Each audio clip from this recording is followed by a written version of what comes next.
স্মৃতি আমাদেরকে বাঁচিয়ে রাখে। এই যে আমি ভিডিও করছি, একসময় এই ভিডিওটা আমাদেরকে বাঁচিয়ে রাখবে, মানে আমি না থাকলেও এই ভিডিওটা থাকবে। এই কোলাহলে আমি থাকবো না, আপনার সাথে আমার অনেক দিন হয়তো দেখা হবে না, কিন্তু এই যে ভিডিওটা, এই ভিডিওটা আপনার কাছে থাকবে, আমাদের ফেসবুকে থাকবে, ইউটিউব চ্যানেলে থাকবে, কোনো না কোনোভাবে এই ভিডিওটা সামনে আসবে। কখনো না কখনো এই ভিডিওটা আবার হয়তো দেখা হবে, ইউটিউবে দেখা হবে কিংবা ফেসবুকে দেখা হবে, তখন মনে পড়ে যাবে আজকের এই দিনের কথা, আজকের এই পাঠাগারে আমাদের যে বসা হয়েছে, এই যে কিছু একটা মুহূর্ত আমরা এখানে অতিক্রম করেছি, এটা আবার মনে পড়বে। আপনাকে যেমন বাঁচিয়ে রেখেছে, বাঁচিয়ে রাখবে ওদের ভবিষ্যতে। আপনি যখন থাকবেন না পৃথিবীতে, তখন এই পাঠাগারের জন্য হয়তো আপনি বেঁচে থাকবেন। আমরা আসলে কথা বলছিলাম সৈয়দ মুকাম্মল আলী ভাই সম্পর্কে, এবং ওনার প্রতিষ্ঠিত ওনার পাঠাগারে বসে আমরা এই মুহূর্তে কথা বলছি। তো এটা হচ্ছে ওনার নির্মিত একটি পাঠাগার, যার প্রতিষ্ঠাতা আমার সামনে বসে আছেন সৈয়দ মুকাম্মল আলী মুন্না ভাই, একজন স্কুল শিক্ষক, পাশাপাশি কবি, সাহিত্যিক, গ্রন্থাগার সমিতির সভাপতি, এবং আমি জানি আপনি হচ্ছেন বাংলাদেশ গ্রন্থাগার সমিতি মৌলভীবাজার জেলার সভাপতি। তো আপনাকে অভিনন্দন, শুভেচ্ছা জানাই আপনার এই মহৎ কাজের জন্য, যেটা আসলে আমাদের অন্ধকার সমাজের জন্য আলোর সৃষ্টি করে। এখানে এই প্রত্যন্ত অঞ্চলে স্কুল কলেজের শিক্ষার্থীদের জন্য এই যে বই পাঠের উৎসাহ সৃষ্টি করা, এবং তাদের জন্য যে একটু বসে বিকালবেলা বসে এরকম বই পড়তে পারবে, এরকম একটা সুব্যবস্থা করে দেওয়ার জন্য আপনার প্রতি আমরা এই গ্রামবাসীর পক্ষ থেকে এবং বাংলাদেশের একজন সচেতন নাগরিক হিসেবে, সংস্কৃতি মনা ব্যক্তি হিসেবে আপনাকে আমাদের অন্তঃস্থল থেকে সাধুবাদ জানাই। তো মুন্না ভাই, আপনার এই প্রতিষ্ঠানের, এই পাঠাগার প্রতিষ্ঠার সূচনার কিছু কথা শুনতে চাই, একটু জুড়ে বলেন, যেহেতু মাইক্রোফোন নেই। মূলত আমি তো সংস্কৃতি কর্মী। আমরা আমাদের একটা সংগঠন গড়েছিলাম 2000 সালে। তখন এটার নাম ছিল আশ্রয় সমাজ কল্যাণ অনুদান। এই ক্লাবের উদ্দেশ্য ছিল এলাকাটা পাঠাগার স্থাপন। তো নানা প্রতিকূলতার কারণে আমার ক্লাবের কিন্তু আমাদের এটা কার্যক্রম স্থগিত হয়ে যায়।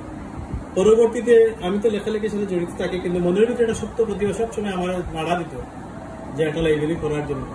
যখন নিজে লাইব্রেরি সায়েন্সে 12 সালে পড়া শুরু করলাম, তখন আর থেমে থাকতে পারলাম না যে একটা পাঠাগার অবশ্যই আমার এলাকায় করার দরকার, আমার এলাকায় পাঠ্যাভ্যাস বৃদ্ধির দরকার, আমার এলাকায় একটা সচেতনতা সৃষ্টি করার দরকার, এবং সুনাগরিক হিসাবে গড়তে হলে বই পড়ার বিকল্প নেই।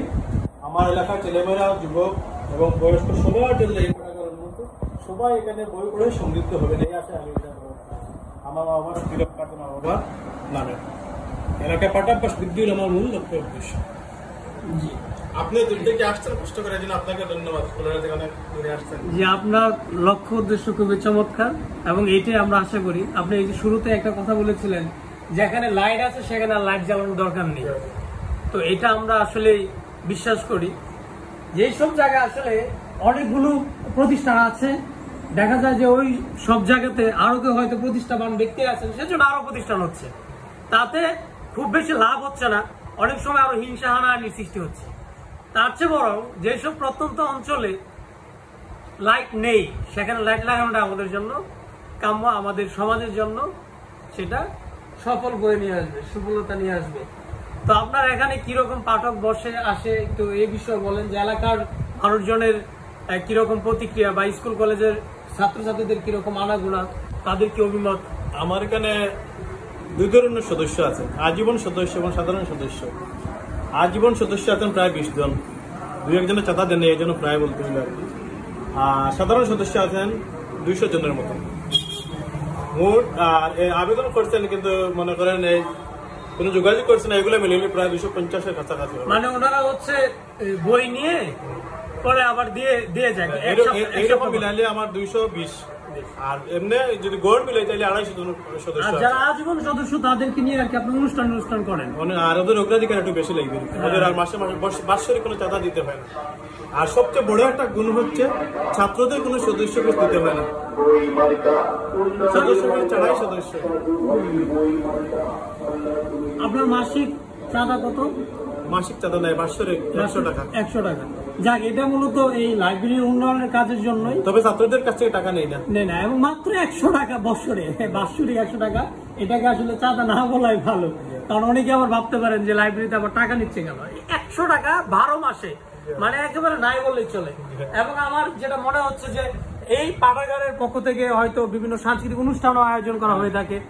রমজান মাসে হয়তো ইফতারি হয়েছে, ইফতারি আয়োজন হয়েছে, কিংবা এছাড়া বিভিন্ন সাহিত্য আলোচনা, হয়তো কখনো কখনো জেলা পর্যায়ে থেকে অনেক কিছু করার ইচ্ছা আছে, সদর থেকে কোনো সাহিত্যিক আসেন, এসে এখানে বসে আড্ডা দেন। সাধ্য নাই, সামর্থ্য ধারণা করতে পারি না, অনেক সুন্দর সুন্দর অনুষ্ঠান করার ইচ্ছা আমাদের আছে। আমাদের সভাপতিও খুব ভালো মানুষ, উনি হাই স্কুলের সিনিয়র টিচার ছিলেন।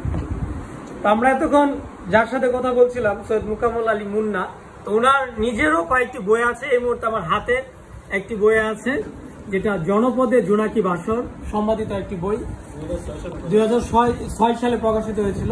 তো এই বইটিতে আমার মনে হয় যে কুলাউড়ার বা মৌলভীবাজারের প্রায় সব কবি সাহিত্যিক এটা অন্তর্ভুক্ত আছে, তাই না?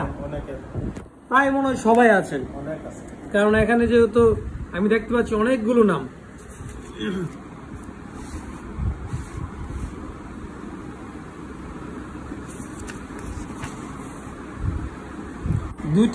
প্রথম তিনটা কবিতার নামই আমার কাছে খুব ভালো লেগেছে। আমি পুরো বইটা এখনো দেখিনি, তো আপনাদের সামনে এই যে পাতা উল্টাতে প্রথম যে নামটা আসলো, মানুষকে কাছে পেতে চায়, ঠিক 3 নাম্বার মানে পরের পেজে এই পাশে ডান পাশে আসতে যেটা দেখেছি, সূর্যের সান্নিধ্য শুধু চাই, দুইটাতেই চাই, এই পাশে সুন্দর একটি নাম বাংলা রূপ। তো পুরো বইটি হয়তো চমৎকার হবে। সম্পাদিত গ্রন্থগুলো এই জন্য খুবই গুরুত্ববহ যে এই বইটিতে সবগুলো লেখকের, সবগুলো কবির একসাথে কবিতা পড়ার স্বাদ পাওয়া যায়, এবং একটা এলাকার মোটামুটি সব কবিকেই অন্তর্ভুক্ত করা যায়। এতে করে ওই এলাকার সম্পর্কে, ওই এলাকার কতজন কবি সাহিত্যিক আছেন সেটা অল্প সময়ে সহজে জানা যায় এই সম্পাদিত গ্রন্থগুলোর মাধ্যমে। তো পাঠক যারা কিংবা আমার ভিউয়ার যারা দেখবেন এই ভিডিওটি, তারা অবশ্যই যদি এরকম আপনার সুযোগ থাকে নিজ এলাকায় পাঠাগার গড়ার, তাহলে অবশ্যই চেষ্টা উদ্যোগ নেবেন। এখানে প্রায় 2000-এর কাছাকাছি বই আছে। এরকম একটি পাঠাগার হলে কিন্তু অনেক দিক দিয়েই লাভবান হওয়া যায়। সমাজের যারা সংস্কৃতি মনা আছেন তাদেরও বিকালবেলা বসার একটা সুযোগ হয়, নয়তো দেখা যাবে কি চাষতলা বসে চা খাও, সিগারেট খাও, আর হচ্ছে টেলিভিশন দেখো, ওই রাজনৈতিক আলাপ, বিভিন্ন মানুষের বদনাম, এইগুলো দিয়ে দেখা যায় যে সময় কাটে। কিন্তু যদি লাইব্রেরি হয়, আলাপ হবে বইয়ের, উল্টানো হবে বইয়ের পাতা, জ্ঞান সমৃদ্ধ হবে, বিশ্বকে জানা হবে, এবং সমাজেও আরো অনেক পাঠক সৃষ্টি হবে, ভালো কাজের অংশীদার হওয়া যাবে। তো সবাইকে ধন্যবাদ জানাই, মুন্না ভাইয়ের প্রতি আবারও কৃতজ্ঞতা ধন্যবাদ জানিয়ে আজকের ভিডিও আলোচনা এখানে শেষ করছি। আল্লাহ হাফেজ।